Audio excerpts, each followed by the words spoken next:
உத்தரப்பிரதேசத்திலிருந்து ஒரு தோழன் சைக்கிளிலே வருகிறார். உத்தரப்பிரதேசம் டெல்லியை தாண்டி இருக்கிறது.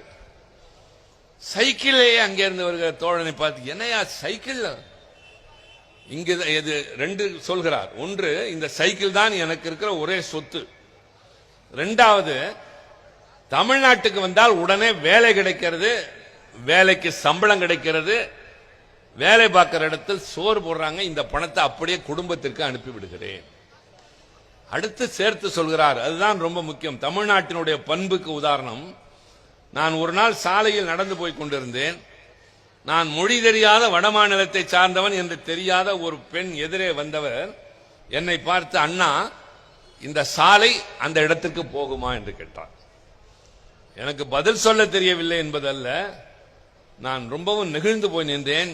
என்னை இதுவரும் எங்கள் ஊரில் எவனும் அண்ணன் என்று அழைத்தது இல்லை, கேவலமாகத்தான் அழைத்திருக்கிறார்கள். ஒரு உணவு விடுதிக்கு போனேன், தேநீர் சாப்பிடலாம் என்று. பரிமாற வந்தவர் சார் என்ன வேண்டும் என்றாரே, நான் அழுதே விட்டேன். என்னை எவன் சார்னு கூப்பிட்டுருக்கான்? தமிழ்நாட்டில் தான் சாருங்கிறாங்க, அண்ணங்கிறாங்க, சம்பளம் தராங்க, சோறு போடுறாங்க.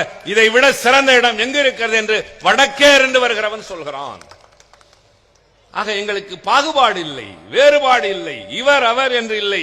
இங்கு வாழ்கிற யாராக இருந்தாலும் அவர்களை நாங்கள் ஒரே கண்ணோட்டத்தோடு பார்ப்போம்.